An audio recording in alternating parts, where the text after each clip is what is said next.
Hold on. YouTube content creation life as we go live on YouTube. That YouTube content creation life does not seem. That's not something I could do. That seems like a miserable life. Now there are a lot of people. I mean, you make a lot of money off it once you get successful, right? Like those guys are crazy successful at it. But that YouTube content creation life where you always have to be streaming, you always have to be doing something. You always like that's too much for me. I couldn't do that. Yeah, well, I think that's partially us being, not being raised in it. Yeah, right. I'm also just like I don't go to that a lot. Like I don't go to it and like I don't go to YouTube and just like, all right, let's see what they got. Right? Like, Waz, you do this, right? That's like what I do you're day. big on YouTube. Yeah. Every single day. I'll just keep throwing on like surfing. Yeah, I'll just keep throwing on like, Bar Rescue or whatever, and I'm just let that play in the background. If they have that on YouTube, I'll watch that, I guess. So there's like 2 or 3 political things that I watch on YouTube basically every day. Then there's like the food shit between like Eater, Bon Appetit, sure, First We Feast, all of them. Like one of them will be putting something food related out. Yeah. Then there's like a couple of other food guys that I've picked up along the way who don't drop every day, but like, when it comes out, it's served to me. Yeah. So there's like these specific brackets of YouTube that like I'm locked in every day because something from one of them is going to be up there. Something's there. Yeah, there's something every day. Right? I guess for me, that's podcasts. Yeah. Right. I listen to I have podcasts that drop every single day of the week that I will listen to. So I use podcasts whenever I'm on the move. If I'm working out, like I'm in New York, I got to take the train. I'm driving somewhere. Like I can't physically look at a screen. So I'll throw a podcast on. But when I'm looking at a screen, it's gotta be YouTube. if I'm driving around, all right, I'll admit it, this is so douchey. If I'm driving around, if windows are up, podcast is on. Windows are down, music. You don't want other people to know. No, you don't want. No. I feel you. And then you every once in a while you've got a song that's hitting, and the person next to you like, oh, okay, you can kind of see them vibe to or whatever. For sure. No, no offense to Ian Carter, they're not going to vibe to like the non-alcoholic drinks draft on All Fantasy Everything. They're not gonna, ooh, chocolate milk. I had this experience last week where, oh my God, I was listening to Verno yell at KOC for being a traitor, literally. And y'all rooting for Verno. France, for rooting for Verno is loud, man. Verno gets after it. So I park and I had my windows down. Oh, this is why I'm a loser.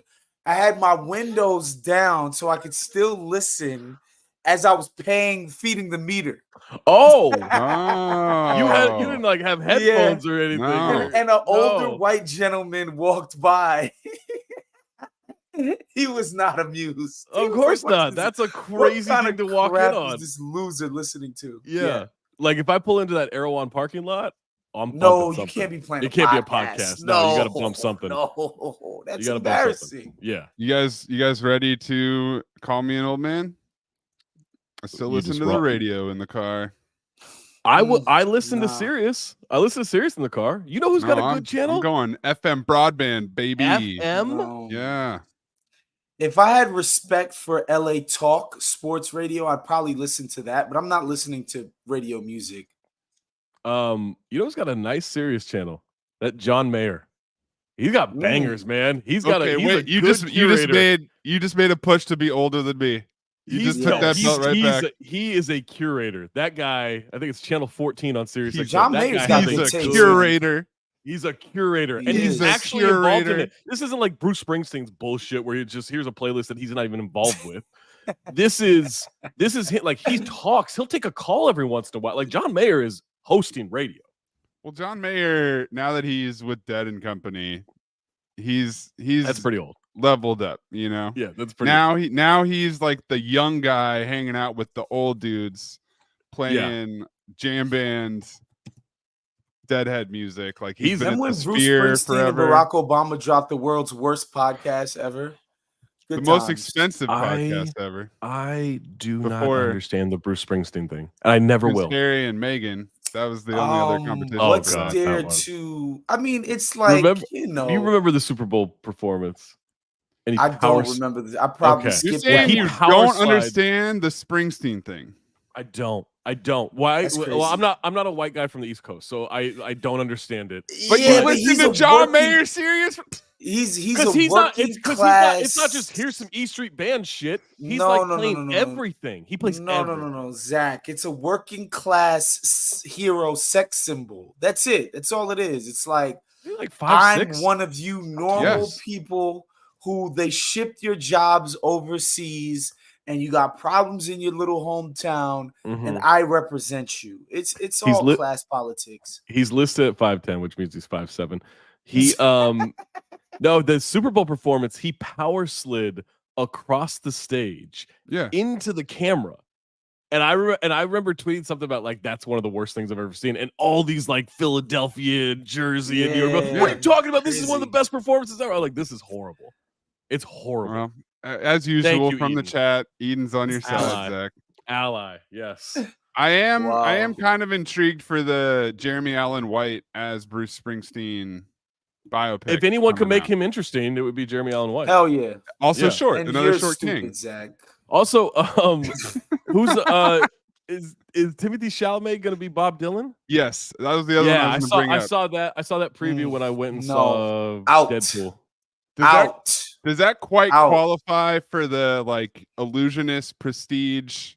They're making two of the same, like kind of the same guy, I kind think of it the same counts. movie, kind of the same Whoa, musician. whoa! We're not Timothy putting Bob Chalamet Dylan. is kind of Hold on. like Bob Dylan. I mean, Bob Dylan is not like Bruce Springsteen. Give me a Don't do that. break. Bob Dylan's good.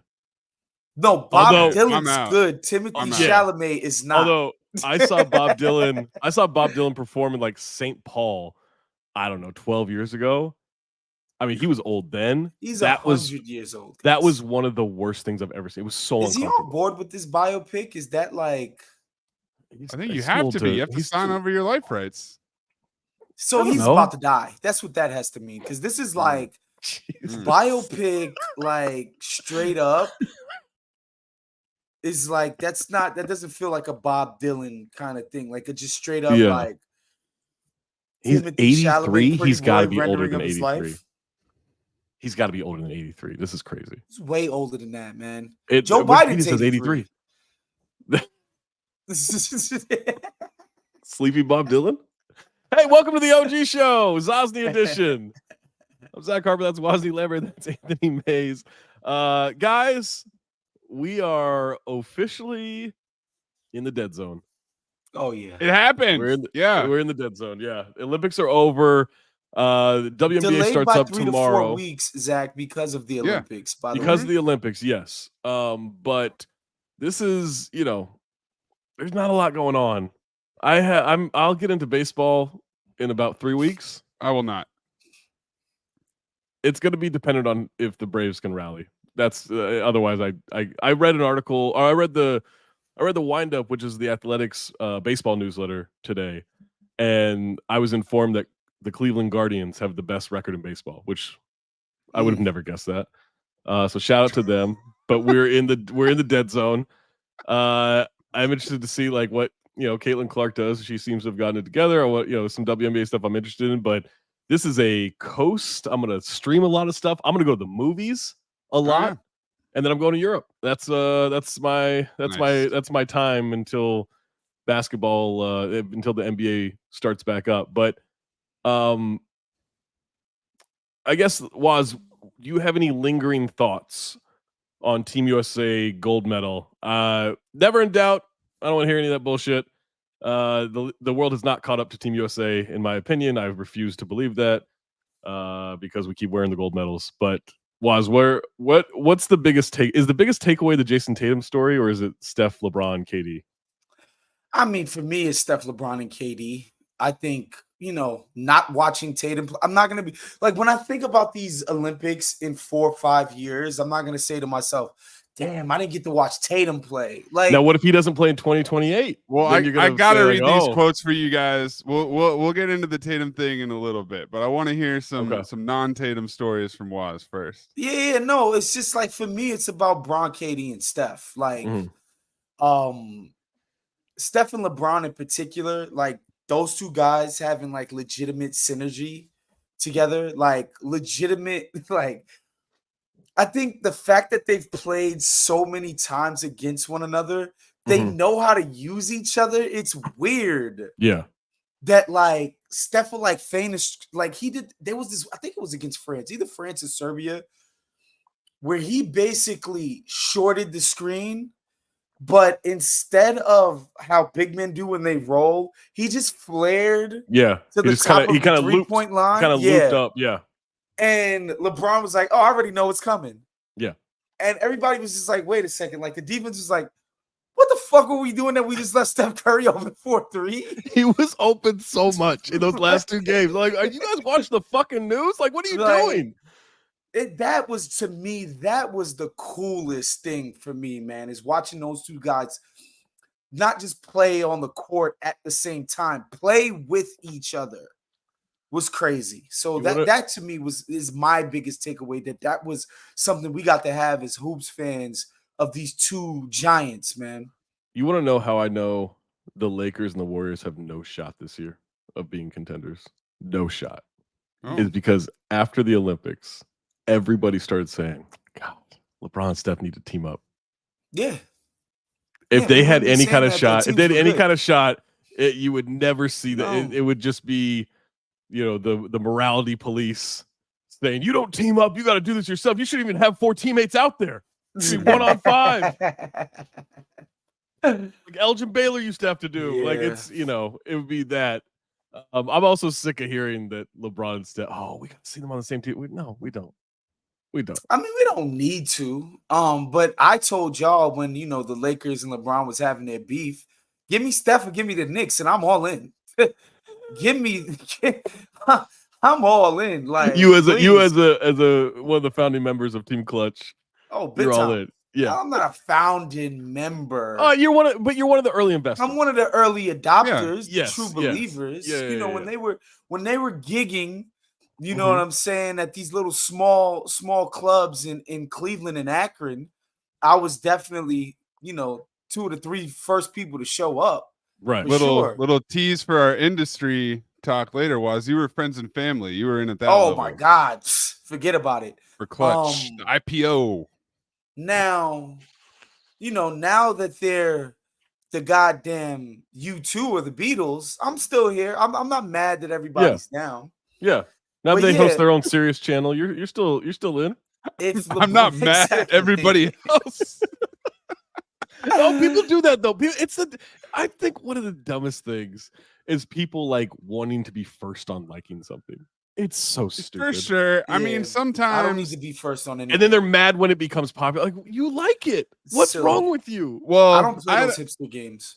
I had a roommate in college who was listening to The Weeknd in 2010, and then by the time The Weeknd blew up, I think 4 years later, he had moved on, of course, because he's like, no, not me. I was just like proud of The Weeknd for like progressing for the in Idol his career. Yeah. Like when you like an artist, you want to see good things happen to their career. It's like the Idol. Just like, or you just want to see art. Like which the Idol. I do too, but like, all right, like if that's how you feel, then keep loving the first 3 joints. If that's the only art that he's ever had, all right, cool. Enjoy that and let everybody else have fun with the rest of it. Was there ever doubt for you, Waz, in either of those last 2 games? Oh, Serbia. Come on. I mean, they were down 20. Yeah. In the fourth quarter when you're down 15. And it was the thing, like, so Serbia played excellent, but they were making some hard freaking shots. They don't have that shooting. Like, they shot out of their minds. That's the thing that pissed me off. People are like, oh, well, Steph shot crazy. I was like, Serbia shot crazy. Steph Curry, gonna do that for 40 minutes. Steph Curry's not shooting crazy. Steph Curry's shooting. Drobic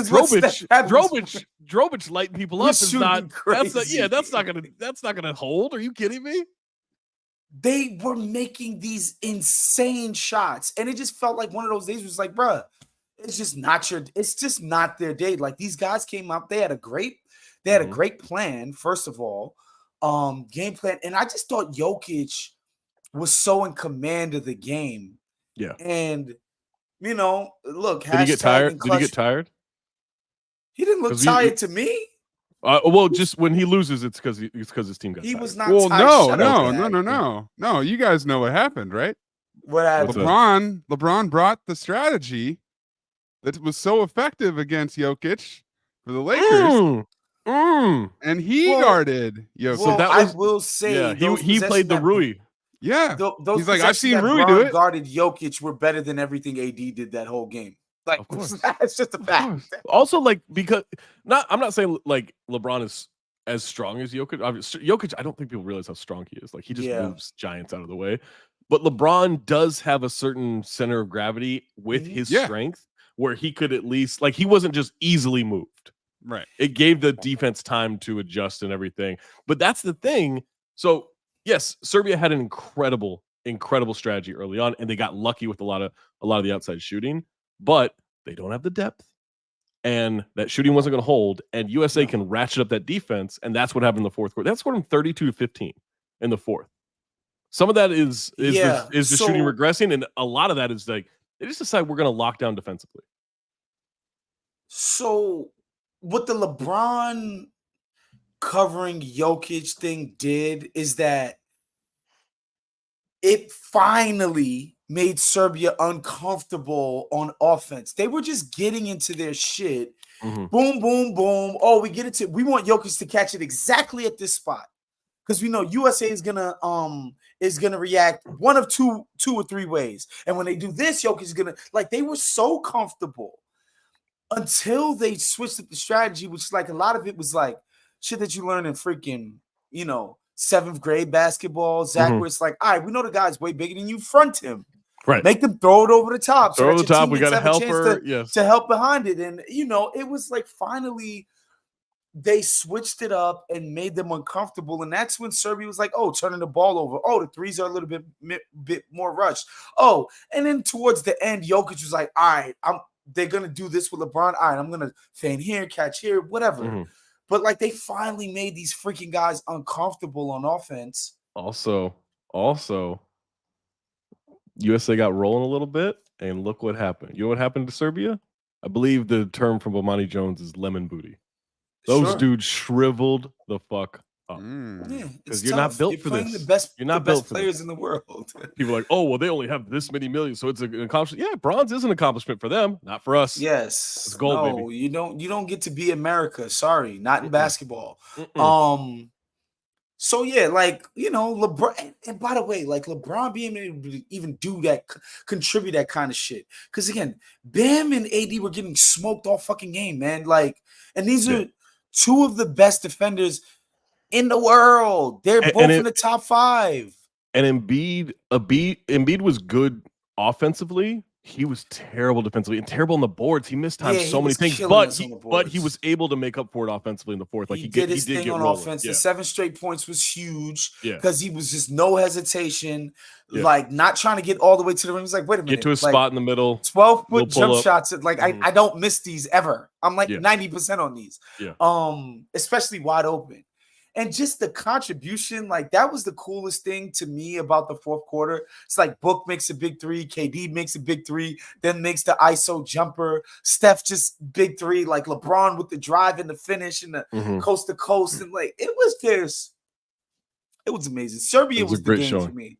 Yeah. So yeah, I did think I was never worried against France. I was never worried against France. No. They were in control the whole time. It got down to 3, but Steph went nuts and it didn't matter. This is a stat that I really enjoy before we get to the Tatum stuff. Obviously, I laughed so hard at Team Canada not making it to the medal rounds. I love the hype just not living up to reality. Do you know the last time they medaled in basketball for the men's team? Canada?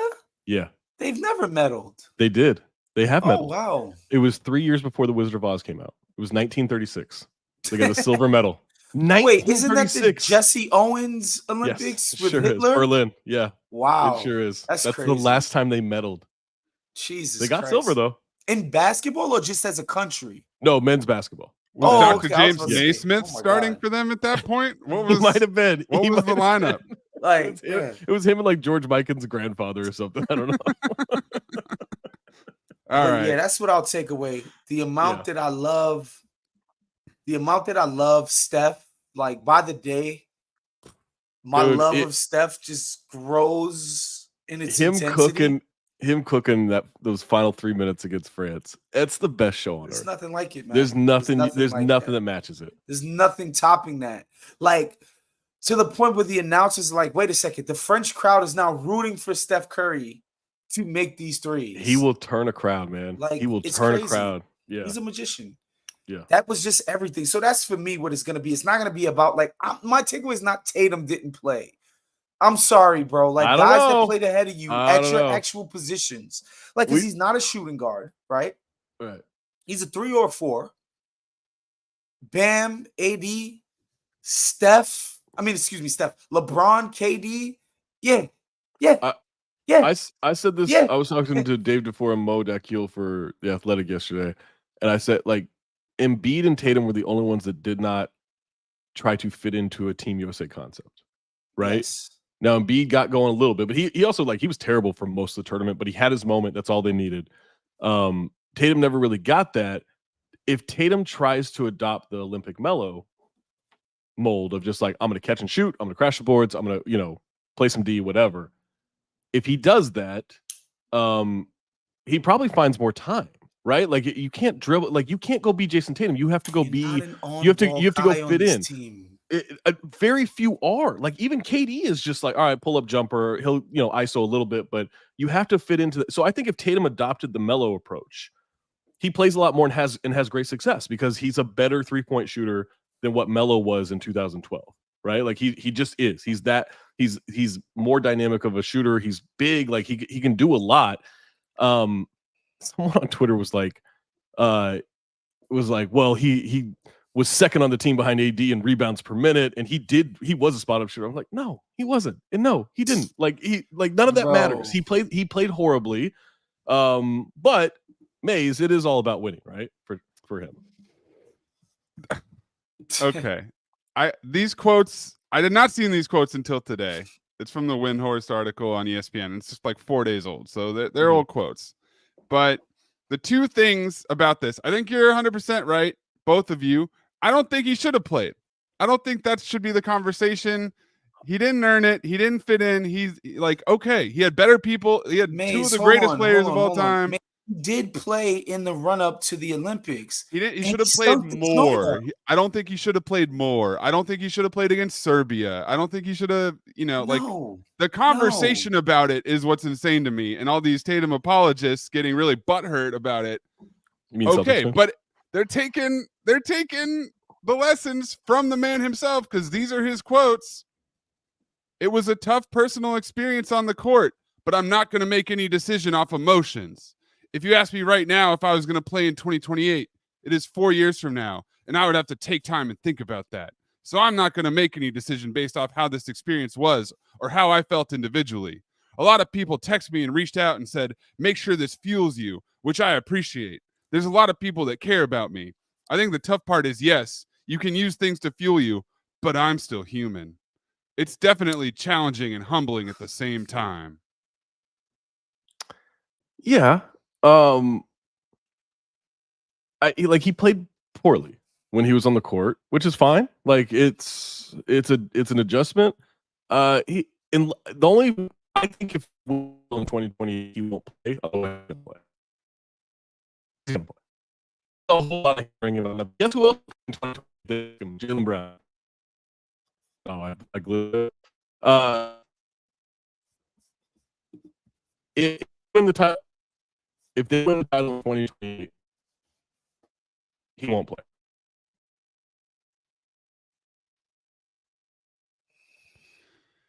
He said if they win the title in 2028, he won't play. Yeah, and if they don't, he will play. And guess who else will play? Jaylen Brown, if they ask him. These guys are going to play. It's a whole lot of posturing about nothing. It's going to be in Los Angeles, y'all. Like,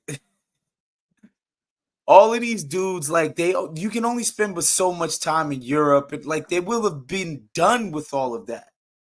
Bahamas and south of France, and shouts to Marcus Jordan, by the way, which was bullshit. Shouts to Marcus Jordan? Yeah. For what? For being on vacation and enjoying himself. Like the Shout fact out to being on vacation. Snowing in the open air. No, just people just giving him a hard time. It's like, what else is an heiress supposed to do on vacation in the summer when they're in the south of France? Like the transition from Tatum talk to shouts to Marcus Jordan. It was an aside. It wasn't a transition. It was a quick digression, not a transition. We're going back to Tatum. It's not going to be that quick because we're still talking about it. Well, I could not give a shit if he's doing cocaine. No. I guess it's just because he dated Larsa and he's Michael's son and everything. Or are they still dating? I don't know if they're still dating, but no. He was actually with his new ting. Oh, okay. Yeah. Mm-hmm. All right. Yeah. Well, shouts to that too. Shouts to new tings. She's like Larsa if Larsa was like 20 years younger. Basically, it's the same chick. Okay. That's good. From the assembly line. I saw that. That got passed to some group chat. I was like, yeah, that sounds about right. Not even about right. It sounds great. I would imagine they had a sick yacht. I would imagine they're eating some of the finest foods.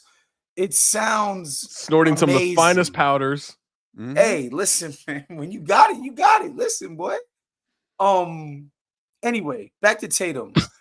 They're going back to Tatum, right? They're going to play in LA because it's in LA. We're at home. Like the idea that like we're gonna let these foreigners come invade our country and take the gold from us, and you're gonna be a diva and be like, I'm not gonna do my part to not fend off that effort. Victor Wembanyama, like, oh, I feel sorry for the rest of the world and all of that. Then you're gonna sit it out for ego. You're not a patriot, and I can't wait to kill.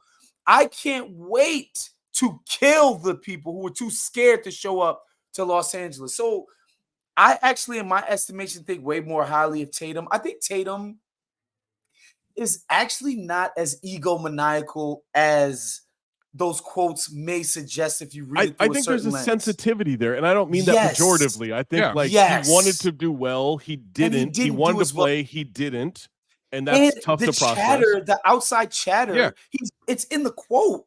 He's like, there's so much chatter coming because in. also like every show, not us, we're having a real conversation, but every show is like looking for sound bites based off it and they're like exploiting all that shit, and like they don't give a shit if whether he plays or not. They're just like, oh, here's something we could talk about. Here's something that'll get us a clip on social.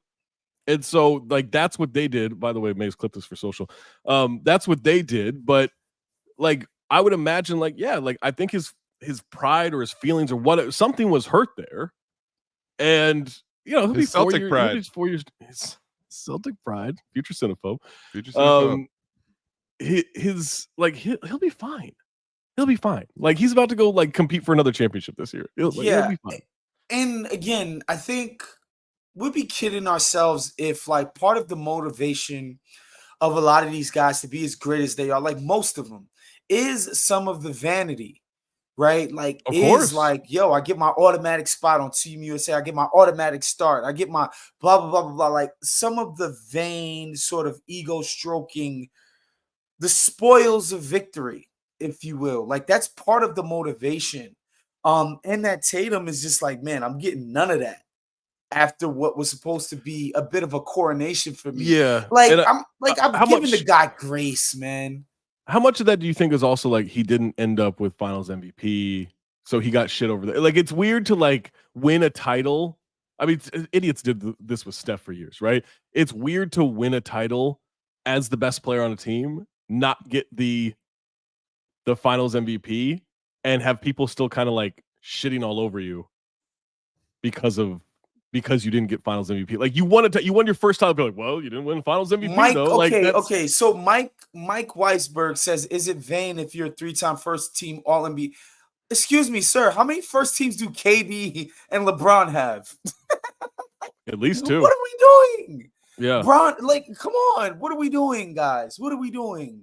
Like, if that's the case, like if it's a resume kind of thing, it's like Steph, KD, like these guys not only have done so freaking much for the league, especially in terms of Bron, Steph, and KD of still being the revenue drivers, aka the ratings needle movers. It's why we're putting Lakers Warriors on Christmas Day. Come on. These are the guys that like selling TV deals, putting the league on their back. Like Tatum, much respect to him. He's never been that kind of box office kind of guy where you can legitimately say quantifiably, you can say, yo, I put money in everybody's pocket by my existence. Even a shoe is weak. I kind of like the new one. I like the new one. I like the Tatum 2 or whatever number that new one. Is that the one that's got like the little neon pockets or whatever on the side? No, he debuted a new one. You probably didn't notice it because he hasn't played. But it got debuted on the layup line. Yeah, no. Oh, wait. No, I think I saw this one. Yeah, I don't like this, man. The Tatum 2. I like the navy blue with the lines and all of that. Like the layer, it's like the patchwork denim and all of that. I'm into that. No. It's just like these guys have earned it, man. Like Steph, KD, and LeBron have earned it. You know, like in a way that you cannot say that. But you just can't say this about Tatum. Like, yeah, he's accomplished, but that's historic accomplishment. Like, there's a difference in it. It's rare to get to that point. Did you guys watch these games against Serbia and France and be like, man, Tatum would have been in there doing this? People in Boston did. No. I did not. Which is crazy. It's so corny that Boston was rooting against Team USA. Yes. Because of this Tatum. You had 2 other players playing. Yeah, that's the crazy Derek White, part Drew too. Holiday. Like, what are you doing? Nah. I think the two things that Waz said that really hit for me is it's 100% only the backlash that his pride is hurt, right? Yes. Like his pride isn't hurt that he didn't play. His pride is hurt that people are talking about him not playing. And the idea, if he doesn't play in 2028 because he's hurt that he didn't get time, not a Patriot. 2024, he's gonna get crushed. Jason Turncoat. I'll tell you this. That's what we're gonna call him. I'll tell you this. If he doesn't play in 2028, it's not because of any of that. I'll tell you why it is. He's a coward who's afraid of Wemby. Because Wemby, a 24-year-old Wemby in the Olympics, guys, I'm worried. It's the only thing that can make me worried. It's something to be worried about. And everybody who's not all hands on deck. Evan Fournier's bum ass will be off the team. Rudy might not play at that point. Right. Like, this is Wemby's young team. Guys, these Ricochet guys, and like these guys. That's a backup on the Hawks. That's a backup on the Hawks. We're not worried about Hawks players. Play the French national team. I'm just saying he might be an elite role player. By he won't then. be. They need a guard. By the Hawks. Let's see if they can find a guard in the next Derek White kind of role player, plug and play kind of guy that Wemby needs around him. Nobody's saying he's going to be the goal is to not be Anthony Bennett. That's the goal. For any lottery pick in this draft, just don't be Anthony Bennett and you'll be fine. Yeah, for me, that's just it. All hands on deck for Los Angeles. Obviously, I'm gonna be there in American regalia for 4 weeks straight. Yo, you know what? I don't really root at all. Like, I want like the good stories, the good games, the good matchups in the NBA. But the Olympics is really the only time I get to root for this shit. And like openly, I'm like yelling at my TV. Like when Steph's going off, Zach, I was yelling horrible things about French people. It was insane. Horrible things about French people. Insane. And it like, man, that was fucking fun. Yeah, it was. So I don't want to be in LA for 2028. I don't. I want to get the hell out of here. I'm gonna bask in it. Oh my god! There is part of me that's like, well, I kind of want to go and just be an obnoxious American. I want to yell at French people. Are you kidding me? All right, Waz, let's go. You think you get to come on my home turf? Yeah. And wear that other red, white, and blue? We don't eat frogs over here. We're gonna antagonize these foreigners, man. Are you kidding me? Yeah. Book it. Like true Americans. The Zosny pod will be Zosny front Olympics. row. And also style. The best part about it, Zach, is like to randomly be having brunch somewhere. The Olympics is on. And leader, USA! USA! Oh my God, Waz. There's nothing better. We have 4 years. We have 4 years to become best friends with Michael Rubin. That's how we get front row. That's what we gotta do. We gotta do that. Oh man, yeah. Also weird that Kerr didn't play White, Holiday, and JT together, given they were all on the team. They were trying to win the Olympics, not beat the Pacers. What are we doing, guys? What are you talking about? Isaiah says Serbia's second best player is a Hawk, and people acting like they were the Monstars. Exactly, Isaiah. Exactly. No offense to Atlanta Hawks. We're not afraid of you in any sense of the word. It's why no one's like, we got to get Trey Young on Team USA. If he's on it, great, but this isn't a necessity. You can't trust the Hawks. You can never trust Trey the Hawks. Young on Team USA. Unboricua Loco. I mean, wonders how long it's going to take him to get traded. I think Trey Young, I'm sorry, bro. Like, you haven't earned this level of, like, we should be on Trey Young trade watch. Like, I'm sorry, dog. I don't know, man. He is so talented. He's so good. He is. But look, I mean, he's not winner guy though, Zach. He's not winner. No, he's not. This is, and I do think I think a lot of this is the Hawks organization. It's a bad organization, right? So I don't want to put this all on him, but you are like they switched out the coaches a couple of times. They switched out the players a couple of times. Like John Collins got sent out. DeJounte Murray got brought in and sent out. We're getting to the point where it's just like, this is a Trey Young thing. I hope that he can do whatever he needs to do to start league, because they like this is not an untalented team. They have talent. Did you see the Trey Young quotes on the podcast, P? I sure did. About why is he dissing his team's #1 pick? I don't already understand dissing him. He's like, yeah, you're just a role player. You're coming in. Like, you're not gonna be disrespect. Nobody's looking at you as like a future all-star, all of that. Like, you're just gonna be a role guy. Wait, but why can we say it and he can't? It's the truth. It's just rude. Yeah, but he shouldn't say it because he hasn't even played one professional game with this guy, and he's already thrown him under the bus in the media. Look, we saw him. Hold on, Zach. What if this guy develops one day into the next Jimmy Buckets? Who we thought was going to be nothing but a role player, but became a main man kind of guy. Like, why can't that happen? You can't have a French Jimmy Butler. Those are contradictions. Those are contradictions. You can't have a French Jimmy Butler. I'm interested in seeing that. Who would that be? Jamie Mater D? Jimmy Portel. Jimmy. Maze, do you really have a question in this rundown? What team should sign Gershon Yabusele? Yeah, what team? Oh my god, the Dancing Bear. He's not going to be allowed to play like that in the NBA. No team should. Guys. Why not? And that was the only thing getting me pissed off about the French game, because it's like these kids would have been down 18-19 at the half and the game is over. Yeah. But Yabusele, the call, I'm sorry, the refs was giving France some bullshit calls, bro. Yeah, all 8 on 5 out there was 8 on 5. It was some bullshit. Yeah. And Yabusele was just making some bullshit, and he was feeling himself, pumping his chest and flexing, and that was pissed. I think he could be like a solid backup 4. Yeah, I think so too. But I think he should stay in Europe and just cook over there. I think so too. I think he could be like, like what Montrez was. You know what I'm saying? Yeah, I was thinking like a Carl Landry type. Yeah, same shit. Yeah. Like spark plug off the bench. Don't expect him to guard people for real. Did you see that clip going around? This is maybe a week ago. I saw it. I don't know how old it was. It's a clip of, or maybe Maze, did you share in the chat? I can't actually, some chat shared it with me, but it's the clip of when Clay went off against the Kings and dropped like 1 million points in a quarter.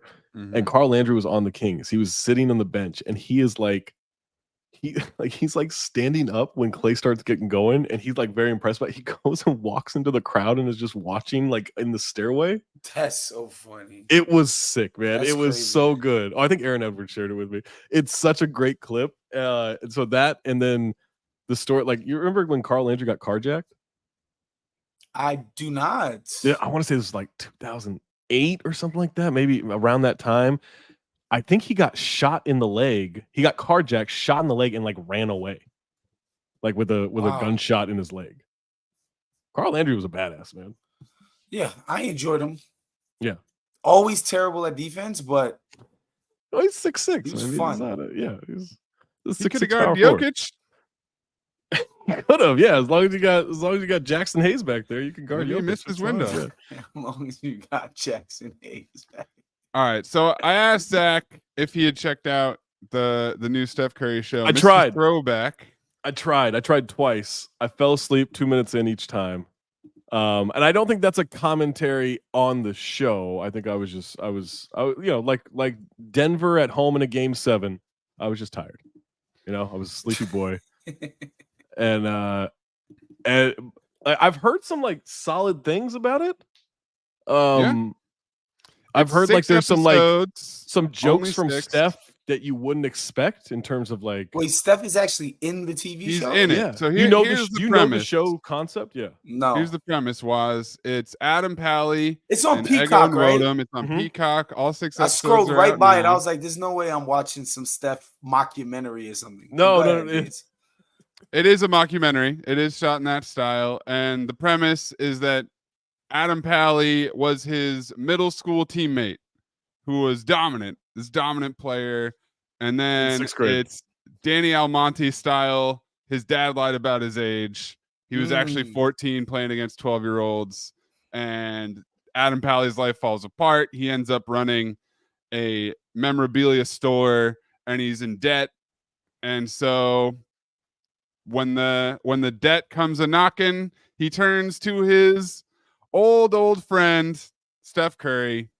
That is the premise for the show. Ego Nwodum is in it as Steph Curry's manager, and Tom was talking to Brandon Payne on Monday, Steph's trainer, and Brandon's in it. So now I need to get to episode 3 because I need to see Brandon Payne in this show. I'm gonna give it a shot. I'm gonna give this a shot. Do we think this is gonna be Dan Le Batard on Ballers? Bad performance by Brandon Payne. What's the end game here, Spence? I don't think anything will ever touch what's the end game, Spence. It's from Dan Le Batard. So I'm gonna start doing a rewatch. Sean Jordan and I might like podcast about Ballers. There are rumors of an Entourage pod. There are rumors of a Ballers pod. But I do kind of want to rewatch Ballers. I've only seen it the one time. I keep threatening that I'm going to rewatch it, but I have no interest. But you know what? I might rewatch it as like something that's so bad, that it's good. Yeah, that's fair. That's exactly what it was at the time. That's what it will be. I thought the pilot was fine. I enjoyed it. For Ballers. For Mr. Throwback. Oh, okay. Steph acquitted himself okay. He was solid. He wasn't like I've heard he's not bad. Like he's not like Ray Allen and he got game. Right? Yeah, he has to, he's playing an exaggerated version of himself. Some of the jokes are funny. Like I thought that like the self-awareness was kind of funny. He says he stole the night celebration from Adam Pally in middle school. That's funny. They called each other the Splash siblings, stuff like that. There's no basketball. Another great decision. Good. It's not a clip situation. He doesn't look like Dak Prescott. However, they do show him right after a game against the Bulls. Okay.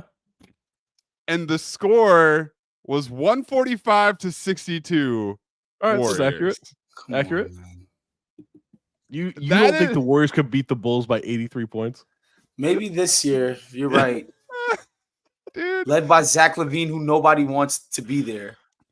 There's two things about that. The margin is crazy. Yeah.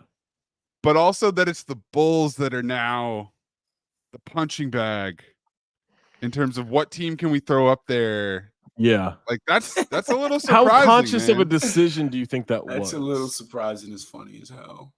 I think there's some actual consideration going into that. Who wrote on this show? What's it called, Mr. Throwback? Because if there was no consideration, right, it would have just been the Kings or a team that's solid, right? Right. Like it would have been a West Coast team or like the Clippers or something like that. But no, they chose the Bulls, and I think that's funny.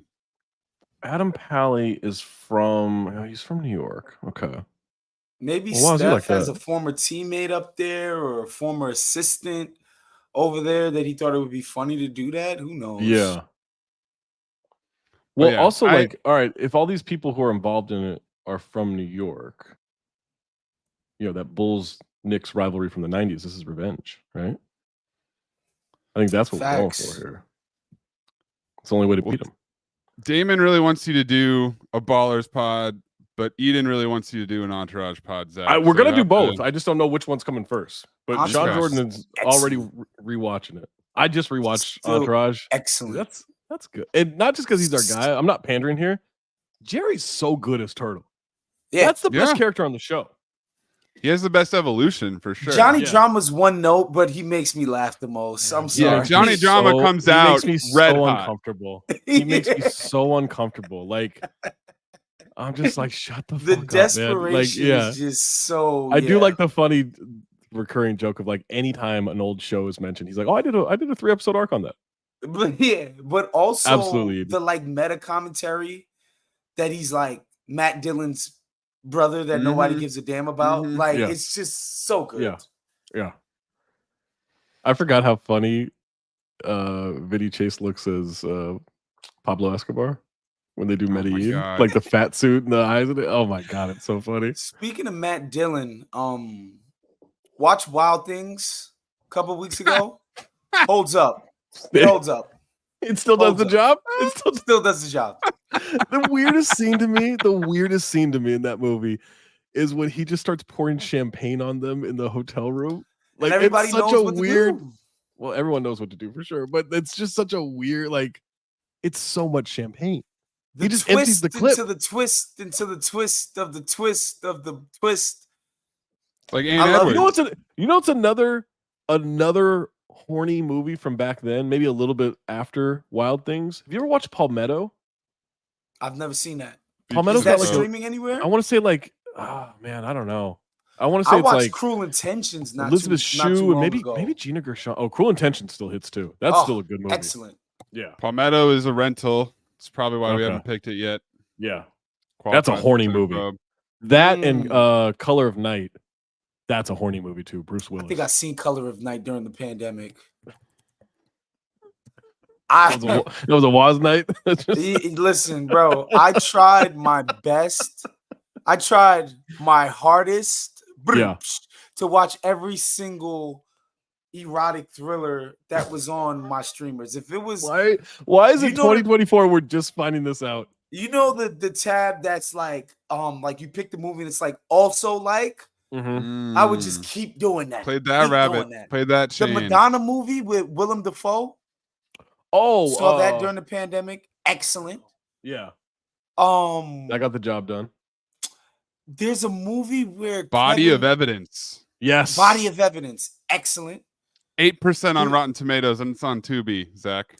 Excellent. You need to do that. You need to do that. Madonna is crazy in that movie. Once we get to an erotic thriller, I'm daisy chaining to that. First line of the description: when an elderly millionaire is found dead with cocaine in his system. Absolutely. Absolutely. How do you beat that? Sold. Yeah. There's just so many of them that are good. Disclosure. Oh my god. Yeah, we did Disclosure. Disclosure. We need to remake Disclosure a la Chris and Andy joked about that on the podcast the other day. They need to remake Disclosure the way that they did Presumed Innocent. Mm-hmm. Yep. Who would you remake Disclosure with now? Ah man, who's old enough? Old Jennifer and Lawrence? horny enough. Jennifer Lawrence could do it. Jennifer Lawrence is Jennifer Lawrence could be the chick that's Me Tooing somebody. Oh yeah, absolutely. I don't know who plays Michael Douglas. We don't quite still have Michael that. Douglas. Saying like still Michael Douglas. We don't have quite that guy who is like just run it back. He's a sex symbol, but we don't really know why. I still want Dennis Miller in there too. There's another movie where Andy Garcia plays like a cop. Oh my god, I forget this shit. Might be Tequila Sunrise. No, not Tequila Sunrise. No, what's one? No, that might be Michael Keaton I'm thinking of. Well, I was thinking that, Maze, are you worried about this Brandon Aiyuk thing? It doesn't seem like there's a deal. Like there's a deal. There's allegedly a trade in place with the Steelers. Yeah. So the current status is that they've agreed on the framework of a contract with the Steelers, and the Niners essentially all they have to do is push the button to trade him. Right. Oh, but they're still internal affairs. That's what it is. That's what it is. Bro, I watched literally all of these movies during the pandemic. But the Niners are trying to negotiate with Aiyuk, and I just need I need them to pay him. I guess that's basically it, unfortunately. What I love because it used to be guys hold out, right? And they get fined and all that stuff. Mhm. I love that everyone is doing the George Costanza play now. They're holding in. I love the Holding holding. You show wanna get up. fined. I love this. It's interesting. So I was listening to Scoop City, and Diana Rossini was talking about how like the Niners offered $26 million a year to Aiyuk. Yep. And which sounds like a lot to me. I guess I don't really look at receiver contracts. Making like 30. I think Yeah. So what happened was that there's been a flurry of new deals. Most like notably, Justin Jefferson's new deal. He's not as good as those guys, though. He's not. Agreed. But he wants that. He wants that much. And so that was interesting to me. Is she's like, well, that's so low. And Chase Daniel was like, that's so low. Yeah, 26 years so low. I was like, I don't know. It seems like a lot of money for. He is there. Like I know people be like, oh, Debo but or he's Kittle. not a number one receiver. Right. That's the thing. Like he is technically their number one receiver, but Debo is like the guy who gets the touches. Kittle obviously gets so many touches, but Aiyuk is, when Brock Purdy needs to go to someone on like a third down, he goes to Aiyuk. Right. It's like the basketball thing where like, I guess, Anthony Simons is the Blazers' number one option. Right. But he's not a number one option. Right. Yeah. Not on a like for real. He's not a number one guy. He's not the driver of efficient offense. I would put it like this. Team, you're the primary receiver. Because that's a bad team and the 49ers are a great team. I would put it like this. This is like having Dwight Howard as your number one offensive option in 2009. Right? Sure. He's their best. Well, Aiyuk's not their best player, but like he's a guy that like, yeah, that's the guy they go to for offense, but you don't really go to him for offense. No. I mean, I think they need to pay him as much as they pay Debo, which is like 28.3 or something like that. I think that would get it done though. It's like he's like asking for like 32. But that's the thing is like he's got to come down, and I don't know if it'll happen. I don't think he does. Because wait, so what did Jamar Chase and Justin Jefferson get? Jamar Chase is still holding in as well. CeeDee Lamb is also waiting to get paid. It's a really worried about CeeDee Lamb season for receivers. They want the money as usual. But the thing is like if he doesn't come down, don't trade him. Pay him his $14 million this year and go win the Super Bowl. And that's football. That's all. Yeah. Compared to basketball, you make your trade demand, you get traded. Like that shit happens. Football. No, man, he still has to show up. That's exactly it. The way the collective bargaining, like the second you stop showing up, and also like if Brandon like $40K a day or something like that too. Like it's ridiculous. If Brandon Aiyuk like showed up and pulled a Jimmy Butler, I legitimately think he'd get beat up. I'm not kidding. Oh. Trent Williams would beat his ass. Trent Williams would beat his ass. Like Trent Williams is going to get paid. They put hands on him. Yeah, Trent Williams is going to get Trent Williams. That's the difference. Look, I love Aiyuk and I want him on the team, but like Trent Williams is the guy that matters there. Yeah, he should get paid. Aiyuk isn't irreplaceable. It's just that he's trading him now is a terrible look because it should have happened 3 months ago. Yes, right. Then they have time to retool and figure something else out. Right now, it's too late. I don't think that it's going to happen. I don't think the Niners can afford for that to happen. If they trade him, they're not going to get a good deal, and it's going to look terrible. And I'm a Brock Purdy head. Love Brock Purdy. Purdy head. He's not like Tom Brady or fucking Pat Mahomes or one of these elite quarterbacks. Where it's like, all right, hurt my receivers. I'll find other ways to get this done.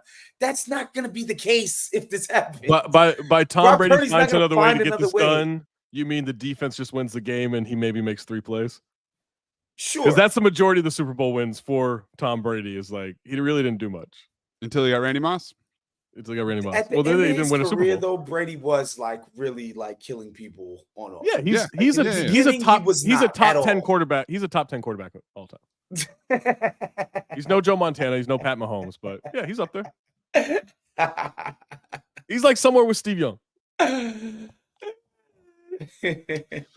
Yeah, I mean, I get Aiyuk's frustration, but I think every wide receiver gets to act out way more than any other position. That, though, Brandon. Yeah, but like that's you want to go be the number one guy on the Steelers and get 140 targets and catch 70 Russell of them. Wilson, their quarterback. You're gonna regret it.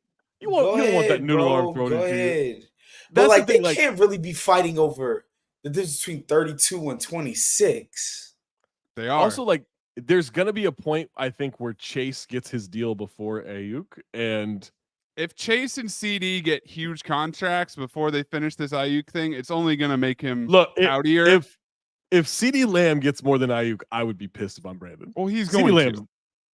He's not good, man. He's like no. But he's exactly he was literally the only guy for the Cowboys. Like Chase is that good. Chase is like that guy. Yeah, like he and Justin Jefferson and Tyreek Hill should get whatever they want. Conversations in terms of Jamar Chase and Aiyuk. Like this is not a thing. No.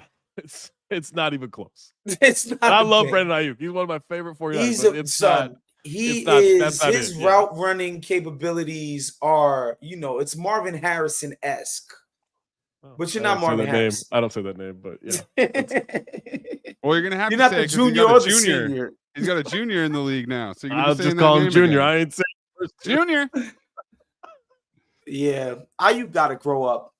Yeah, stop crying. I agree. This is football. There's no crying in football.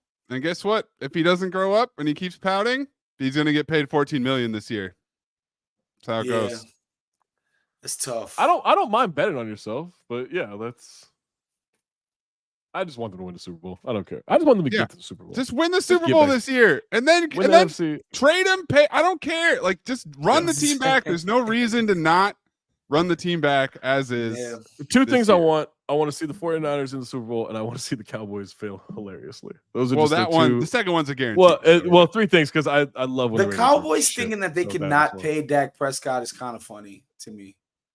It's just like, are you guys dumb? Yes. Or is Mike McCarthy still their coach? Yes. Yes. Fuck out. I'm not talking about them anymore. Get the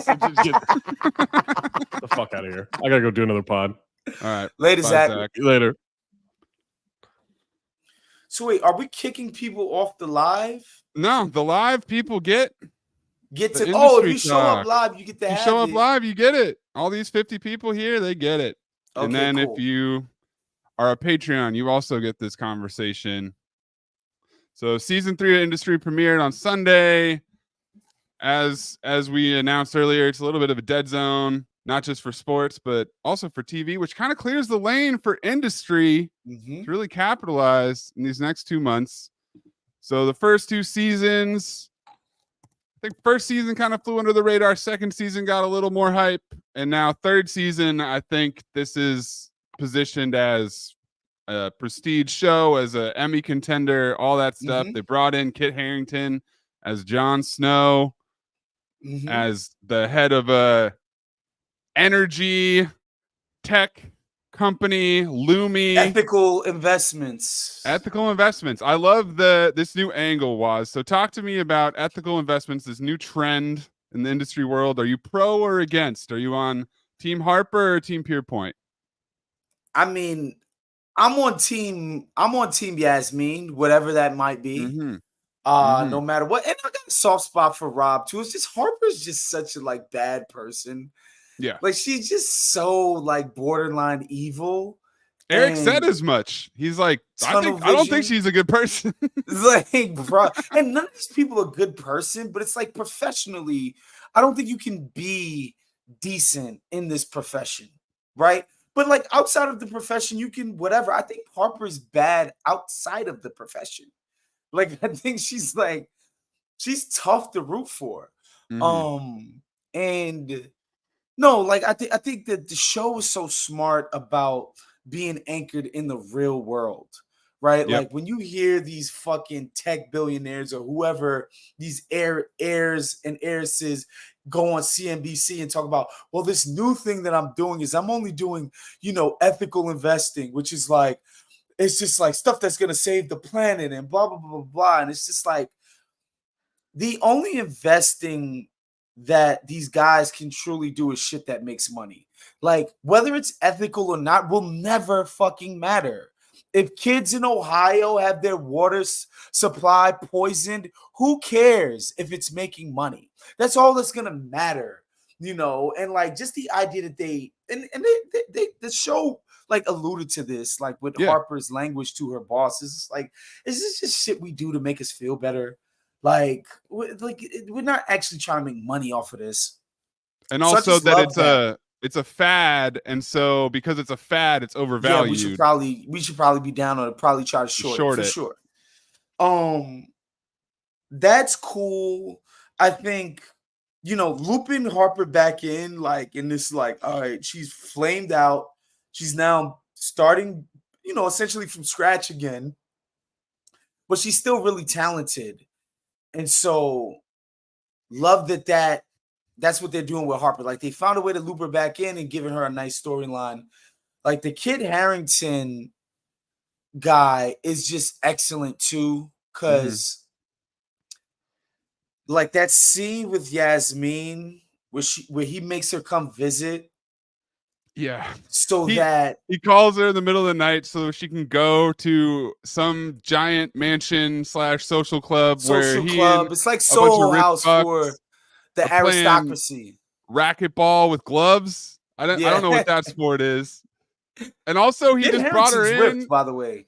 Oh, of course. Ripped. Of course. Short king.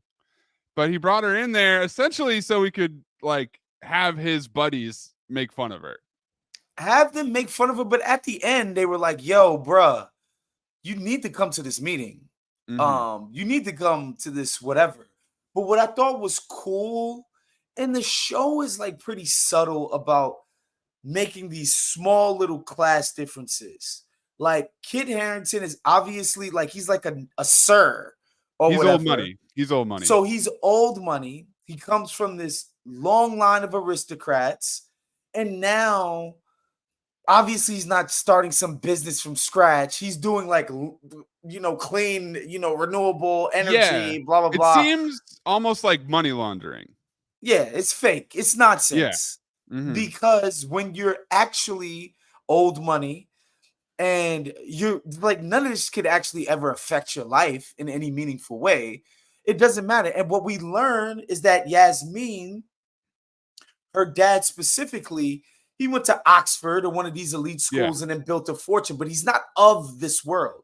And like we learn these little distinctions just from how they're talking, just from how these guys speak British English. Like Kid Harington's like pip pip cheerio.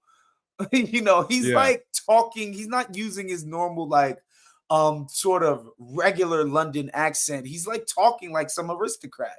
And it's showing you like, oh, these guys are like different from the kind of rich guy that Yasmin's pops is and who she comes from, which means that their wealth is a little bit more precarious, honestly, which is probably why he felt the need to embezzle.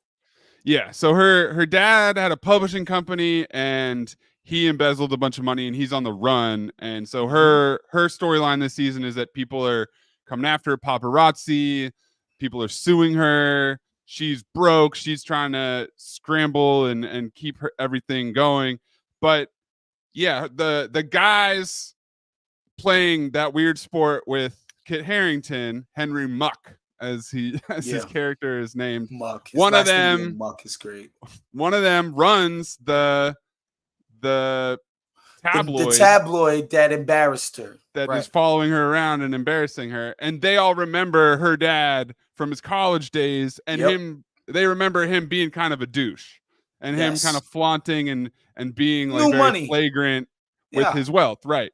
And so, I think her, because her thing up to this point was that she was the rich kid. She was the rich kid at Pierpoint. Everybody else is, hard scrabble trying to make a name for themselves, whereas she is like trying to distinguish herself kind of in a Shiv Roy way from her family money. And now you're putting it in perspective of like, even that family money is not old money. Yeah. Her dad was new money at the time. You still have vulnerabilities. Whereas Kid Harington and his people, nothing can ever touch them. Ever. It's over. The game is over for them. Now they do this shit for fun. And I think that's another cool thing that the show is doing, right? With Harper, Rob, and Yasmin. It's like Harper she didn't even finish college. She's just straight up hustling. She lied, which ended up biting her in the ass. Rob is from this working class background, but he got to Oxford, right? Which is like this destination of just like this is one of the last paths left of, upward mobility, right? This is the last path. You go to Oxford, you do this IB shit, investment banking shit, you can, transcend your class station. And then Yasmin, who's born into it, she didn't need to do all of that. But even that is not like she's super good, but it's just like, yeah, it's a given that I'm going to get this job at Pierpoint. It's a given that I'm going to be around all these rich people. It's a given that I have all of these cultural touchstones, around the moneyed elites. And like, I love that they're giving us those three perspectives, man. And that shit just follows them everywhere. They're like class station. And so the show is just brilliant, man. Like it's just incredible. And then Ken Lung, I mean, he was Jesus so good Christ. in this episode. Once again, he's been so great the whole time. But real quick on those three, I love that they're living together this year. That's a genius way as a show to have scenes at home where they're interacting, especially with Harper not working at Pierpoint anymore, and them talking shit on her boyfriend and hating him when he shows up. Like, this fucking guy funny. Again, Jesus Christ, so funny, dude. And it shows you that none of them have like made a crazy amount of money yet. They're still chasing, the money to get the dope house and to get to this and to like all of that. Yeah. So Rob talks about how he may have over leveraged with this mortgage for the house because I guess he's the one who bought this place that they're all living at right now. And he's renting to his homies. Yeah. But yeah, Ken Lung plays Eric, who's kind of like he was Harper's mentor, more or less, the first two seasons. And now since Harper's out, he's running a desk with all of our characters. Essentially, we got Yasmin, we got Rob, we got Kenny, who gets axed, gets thrown on the chopping block in this episode as the most noble sacrifice. And then we got our new girl, Sweet Pea. Woz, what do you think of our new Pierpoint influencer, Sweet Pea, getting there early so she can do her little story for 50,000 followers? If their goal was to have a contemptible Gen Z character, mission accomplished. Mickey Down and Conrad, who have created the show, they're obviously millennials like us, Maze. So I'm proud of them for putting a contemptible Gen Z person up there. Yeah. Because like automatically I'm repulsed and just disgusted by this Gen Zer. So bravo to that. That was awesome. It's fun. It's just fun. And again, shouts to Chris and Andy for pointing this out. It's like it's also a way of showing that like Rob and Yaz are no longer the babies on the floor. They're not the babies of the company anymore. Y'all not the young pups anymore. Y'all not grizzled old vets like Eric or Ken or Eric's boss. Like obviously you're not of that generation, but you're no longer the cutesy little pups, the little baby cubs. You're not that anymore. So I thought that was effective in communicating that, like, yo, we're not the young people anymore here. We're young, but we're not the youngest. Yeah. I did like also how Sweet Pea, like, Yaz is clearly annoyed by her and giving her shit, but Sweet Pea's also fairly on top of her game. Like, Yaz, like, can you get me those files? And she's like, it's already on your desk. Like, I already did it. So she's I think annoying that's but driven. Character. Yes. Yeah. She will play a factor. Also, whereas Yasmin was cute and fun for me in season 1, not driven. No. Yeah. I mean, that was what was interesting about our. She's finding it now, though. Opening class was like Harper was the one who actually was driven and accomplishing shit. Rob was pretty lost for 2 years, and he found his role kind of as like client relations, and so that's why he's the one who's at Lumi, walking around with Kit, like handling him day to day. Also, you've got his client / oh my god, sex partner / kind of an abusive lady with a lot of money. they have that great scene, and then he wakes up and she's dead. She had a She stroke died in the from a middle of heart the night, attack or a stroke or something like cardiac that. arrest. Yeah. So because now Rob is he's still clean, so they weren't using. yeah. It wasn't a drug OD, and that's why like he calls the cops, and it's all above board. But yeah, the trauma of that. Who's this person who kind of like talks down to him in the bedroom, but treats him with respect in business, is now only going to compound his issues. So this is why industry is on another level to me from everything else on TV.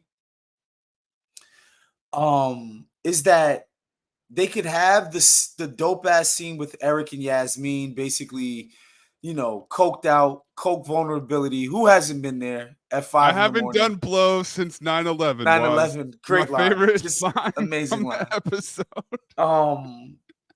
So they have that, and like, so Rob calling her as she's leaving the bender, basically headed to work, no sleep, no nothing. He calls her in this extreme moment of vulnerability and not precarity, because like he didn't do anything. The chick just died, but like he's just rattled. He's having a moment. And he calls Yasmin, who's basically his best friend at this point. The black dude is gone from season 1. Yeah. And Gus, last year too, he was doing Gus, the politics. I wonder if Gus will come back. I hope he comes back. They struggled to integrate his storyline with everything that was else. boring But last year. he was a good actor, so I hope he does reappear. And like Rob and Yasmin, they live together, they work together, they've been knowing each other for years now and have this common shared experience. So you would assume that there's a closeness in it. Huh? They used to smash. Okay. Did they end up smashing eventually? Well, she like sexually manipulated him for like most of season 1. Yeah, but that was like a cuckold type of thing. Which I guess is still sex technically. Without being intercourse. Yeah. But anyways, yes, now they're friends. That scene, you would assume a level of intimacy and closeness between them two, but like on the phone, they couldn't be further apart. Yeah. And like to do both of those things at the same time, like, yo, these guys live together, have this, like, basically they've been in a foxhole together, all of this stuff. But like when they really need each other, they can't even be there for one another. Like, I just thought that was so heartbreaking and tragic. And like a show could deliver that phone call and also deliver, the chick sucking the the wedding band off of Eric's finger before she gives him dome. Doing half naked handstands and headstands in the background of her lawyer's, her barrister's office. Yeah, that was too good. And again, this is an adult show. Mm-hmm. Adult themes. That's what I love about the show. It's adult entertainment. There's a lot of shit to untangle. It's not straightforward. Your good and bad guys are not straightforward. These are complicated, messy, icky human beings who do a lot of fun shit. Mm-hmm. Dope locales and, look like they had dope restaurants. And, you see all the trappings of this lifestyle. But like, man, is it just so rotten at its core? Like, again, this show is the best. It's the best. Yeah. Eric got separated between season 2 and season 3. So now that's why he's doing blow for the first time since 9/11 and sleeping with this lawyer. He's saying yes to everything. He's back on the market. And when he shows up to the IPO launch day after his coke-fueled sex bender, smelling like shit, his kids are waiting for him at the office. His separated wife dropped them off. Like, my man is running on fumes, and I love that as a shift for this guy. He takes Rob aside, who doesn't really tell him what's going on, but then yells at, they start yelling at each other. I'm a man. I'm a man. He coached him up. That was excellent. And guess what? It worked. He was at Kid Harington's side. And again, what is this actually going to mean for his spiritual and mental and physical well-being? Who cares? Got to do the job. And Eric also made partner. So that's really the table that's been set for him this year, a little more security, because he was kind of his career was in doubt last season Yeah. for sure. So now that's changed. We got to talk about.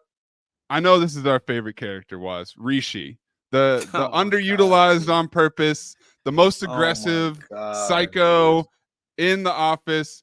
And one of the great things that this show does is Rishi's lines, 90% of them are him off camera shouting shit in the background. Yeah. And I've never really had a character that What did he say? He said he looked like the Thomas Edison of pedophilia. Yep, he sure that did. Was chefs, but he's gonna be doing that all season long. Constantly. So we know we have that to look forward to. Just an incredible character, and just like it gives the floor this feeling of being this alive, and vibrant thing. Mm-hmm. It's this living and breathing organism in and of itself. Like the floor, the trading floor is like, it's almost a world unto itself of industry. And that, those Rishi outtakes or whatever, like gives it its character and its depth, man. Like no other show is doing this. Like there's no show right now that you could, like, as much as I loved Presumed Innocent, because let me tell you, loved that show. It's fun and it's soapy, and industry has its soapy elements too, but it's not this. It's not a commentary on society and modern capitalism and masculinity and wealth and its many different layers and stratas, and like it's just not a social commentary on contemporary American life or Western life, I should say, because this show is based in London. Yeah. It's just not. And nor is it trying to be, by the way. But industry is like delivering all of this entertainment while also having something to say. Which is just, again, who else is doing that? I love House of the Dragons. I do enjoy, like, the concept of patriarchy and glass ceilings and, power and, like, this dynasty, like, ruining all of their power, self-inflicted wounds and all of that. Like, I enjoy it, but it's like, it's not saying something about how we live today, the strictures of today's society. Whereas I think industry's doing that shit, like, they're doing a lot, dude. Yeah. I remember in season 2, there was a reference to Kendall Roy from Succession. And it was this self-awareness, right? Of like, Succession's out there. Like, we know about it. Yeah. Facts. It's not like they're Succession, living in which our is world right now in 2024. It's not a period piece. Is this kind of like sideways world, right? Where it's like it's based on a bunch of stuff, but it's still trying to be kind of isolated. Industry is very much like, no, we are aware of what's going on in the culture and everything that's happening. And so the end of the first episode of season 3, it's the IPO launch date. They're at the stock exchange, and right before it's all about to go down, Kit Harington's like, hey, we provide them with their power. And then what happens? Blackout. And that was so genius to me. I love that. I can't wait to unpack what the fuck that means, that's going to do. It's got to be a fucking nightmare. Pierpoint is going to be in crisis. And also, we should shout out Sarah Goldberg, works at the office that Harper works at now. Oh, yes. The chick from Barry. She's sexed up in this show in a way playing that a completely different character, which I love. Like she's this bit of she's a spark plug in this. I like this. I like the direction we're taking that, and I think the more Yasmin, it seems like we're taking a more Yasmin heavy focus this year, which I'm all for. And she's clearly gonna muck it up with Henry Muck. She and Henry are gonna get close. He seems to have he seems to be horny for her. Which and off of her voice on the phone, he's like, I like the way you talked about my company. Like, this is what I need. Why don't you come watch me play shirtless handball later with some old fogies? Too good. Yeah, it's gonna be good. We'll keep talking about it a little bit here, and obviously Waz is a Ringer employee, and the Ringer is all in on industry. So. Yeah, we're covering it on Prestige. Chris and Andy are covering it on The Watch. Just a programming note. I'm leaving tonight for Rome, Italy. Let's go. 5 days in Italy, 5 days in Barcelona after that. So I won't be on for a minute, but I'm back. Oh, yeah. Fly back into the States on the 26th. So I'll see you guys after the 26th, y'all. Yep. We'll pick up with industry then. Give you Have guys a a great Europe trip, Waz. recap. Thanks, man. Talk to you guys soon. All right, later.